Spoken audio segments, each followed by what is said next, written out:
अब फटाफट से 21 MCQ क्वेश्चन करें।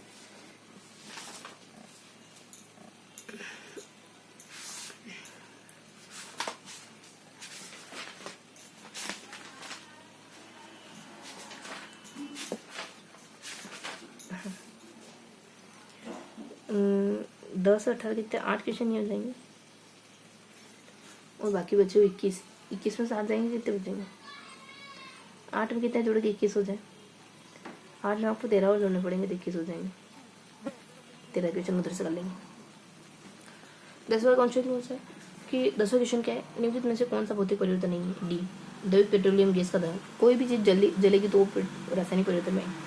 सामान्यतः पर दूध का खट्टा हो जाना कौन सा परिवर्तन होता है? दूध खट्टा होना रासायनिक।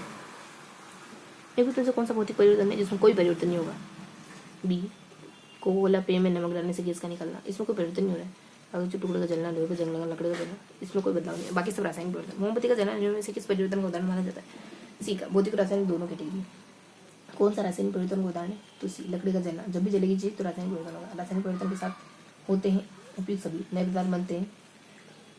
एथेल्पी में परिवर्तन, निकाय की एथेल्पी में परिवर्तन, रासायनिक गुणों पर। ये नहीं पता था हमको, एथेल्पी को ध्यान रखेंगे सभी। रासायनिक परिवर्तन के लिए असत्य कथन कौन सा है? सत्य क्या है? ऊर्जा में परिवर्तित हो जाता है। इसके साथ ऊर्जा में भी परिवर्तन होता है। पदार्थ का आंतरिक संगठन परिवर्तित हो जाता है, नए उत्पादन हो जाता है। ये सारी चीजें होती है। ऊर्जा में परिवर्तन होता है, आंतरिक संगठन में नए उत्पादन होते हैं। ये दोनों तो पता था हमको, पदार्थ का आंतरिक संगठन नहीं पता था।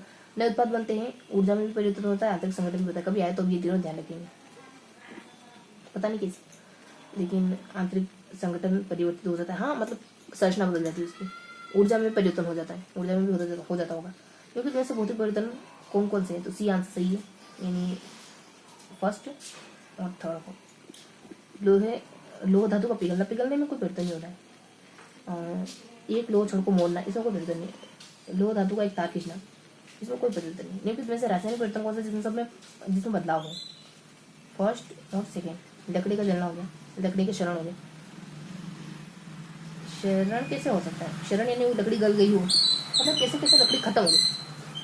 लकड़ी का जलना तो इसे जलना तो हमेशा रासायनिक परिवर्तन में आएगा, लेकिन क्षरण भी इसी में आएगा। अब इधर से 13 क्वेश्चन करेंगे यहाँ तक। 13 क्वेश्चन क्या है अपना कि एक पिंड वेग u के ऊर्ध्वाधर ऊपर फेंका जाता है। इसके ऊपर उठने की अधिकतम ऊंचाई हाइट होगी, कितनी हाइट होगी? बी। सूत्र ये ध्यान रखो, u/g सूत्र है। इसमें यहाँ 2 है तो इसमें यहाँ 2, पता नहीं क्या के सूत्र है। एक पिंड को वेग u से ऊर्ध्वाधर ऊपर फेंका जाता है, इसके ऊपर उठने की अधिकतम ऊंचाई है। ठीक है, अब यहाँ से पढ़ते हैं। स्थिर गति के साथ वृत्ताकार पथ में चल रही वस्तु का त्वरण क्या होता है? चर त्वरण। यहाँ चीजें समझ कुछ नहीं आएगी, याद करनी पड़ेगी। स्थिर गति के साथ वृत्ताकार पथ में चल रही वस्तु का, ये वृत्ताकार पथ में एक वस्तु चल रही है, इसका त्वरण क्या होगा? चर होगा। समीकरण v बराबर u प्लस a की जानकारी देता है। वेग समय का एक कार्य, तुमको सिर्फ याद कर लो, वेग समय का एक कार्य। कभी याद है तो कहो वेग समय का एक कार्य। v से वेग हो जाएगा, इससे समय हो जाएगा, और इसको w मान लो तो वर्क कर देंगे यहाँ पर। वेग समय कार्य ये सारे शब्द आ जाए तो टिक कर देना। एक समान गति दर्शाने वाले वेग समय रेखा का ढाल होता है, 0 होता है। एक समान गति दर्शाने वाले समय आरेख का ढाल कैसा होता है? पता नहीं कैसे 0 होता है, याद करेंगे। गति के सूत्र s बराबर ut प्लस 1/2 at स्क्वायर में। इसका मतलब क्या होता है? इसका मतलब वेग होना चाहिए, इनमें से कोई भी नहीं, इसका मतलब नहीं मालूम। जब वेग समय का ग्राफ एक सीधी रेखा समय अक्षांश के समानांतर हो तो c तुरंत 0 होता है। एक सीधी रेखा, जब भी सीधी रेखा है तो 0 बता रहे हैं। एक समान गति है तो भी 0 है, सीधी रेखा है तो भी 0 है। पता नहीं हमको ये क्या है, बस पढ़ रहे। एक समान गति में अचर होगा चाल। चाल क्या होगी? अचर होगी, दोनों में चर है।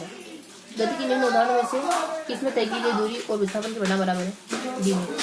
सीधी सड़क पर चलती हुई कार, ये क्या है? गति के निम्न उदाहरणों में से किसमें तय की गई दूरी और विस्थापन के परिणाम बराबर है? सीधी सड़क है, चलती हुई कार है, ये कार चल रही है इस पर। इसमें तय की गई दूरी और विस्थापन के बराबर है। हमको कुछ नहीं पता, लेकिन विस्थापन और तय की गई दूरी इसमें बराबर होगी। सीधी सड़क पर कार चलना, ये क्वेश्चन हमको पता नहीं होगा, याद करें। v 400 सरल रेखीय गति में चल रही कार द्वारा t समय में तय की गई दूरी h बराबर vt है, तो कार में क्या होगा? एक समान वेग होगा। कैसे? कोई एक v 400 सरल रेखीय गति में चल रही कार द्वारा t समय में तय की गई दूरी इतनी है, तो कार में एक समान गति से चल रही कार, किंतु वस्तु द्वारा तय की गई दूरी कभी भी विस्थापन से क्या नहीं हो सकती? कम नहीं हो सकती। विस्थापन से क्या नहीं, दूरी कभी भी कम नहीं होगी, विस्थापन से पीछे नहीं रहेगी कभी। एक साइकिल सवार एक निश्चित बिंदु x से चलता है और r त्रिज्या के वृत्त में चलते हुए y में पहुंच जाता है और r त्रिज्या के वृत्त में चलते हुए अभी पहुंच जाता है। साइकिल का सवार का विस्थापन क्या होगा? पाई। साइकिल सवार का ये विस्थापन ये है, ये पाई आर है।